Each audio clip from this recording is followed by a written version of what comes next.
Hey, how are y'all today?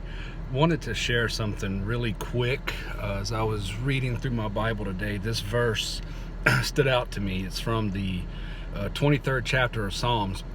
Of course, that chapter tends to be done at funerals, and we're familiar with it from that, which is interesting because 23rd Psalms, that chapter is really a chapter for the living. It's got a lot of good stuff. But I was reading Psalms 23, verse 4. Pretty familiar, but kind of want to unpack it a little bit as I was doing my reading today.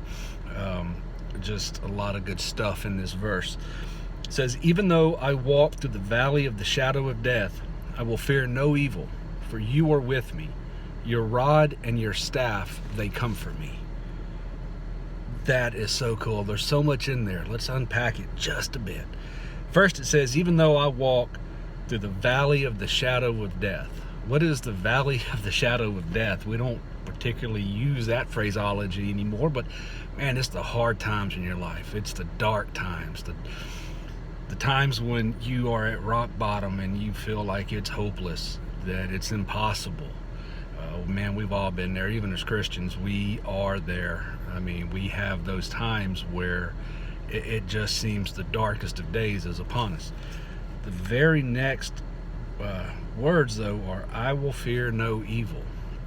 So the psalmist David, is talking about, I go through a lot of hard times, man, where I just don't understand what's going on. It's dark, it's hard, it seems hopeless, but I'm not going to fear. Interesting thing, the term "fear not" appears in the Bible 365 times. Fear not, 365 times in the Bible. There are 365 days in the year. So that means every day of the year you can walk not in fear, but in a sense of security, of comfort in the Lord. I thought that was pretty cool, the 365.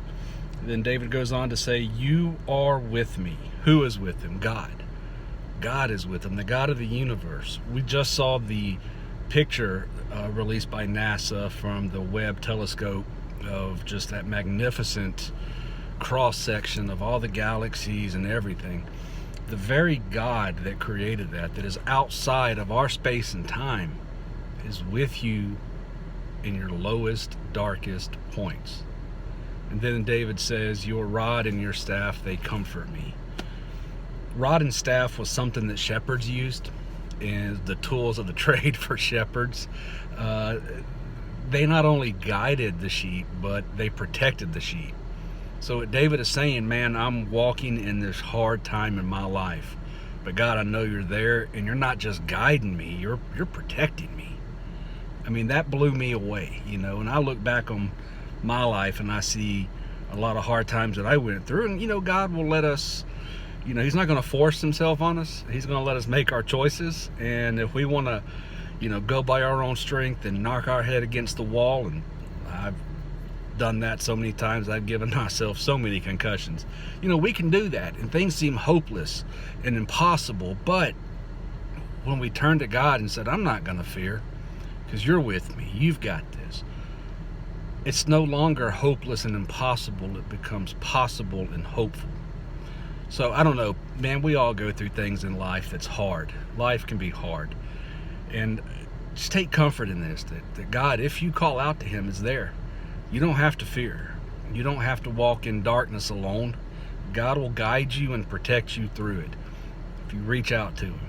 But that was just something that hit my mind today as I was reading this and wanted to share. And maybe there's somebody out there right now going through just a lot of dark times in life. God's there. You just call out to him. And I promise you, he's got you. He'll protect you and he'll guide you. And you don't have to fear. Well, I hope you'll have a great day. God bless. Bye-bye.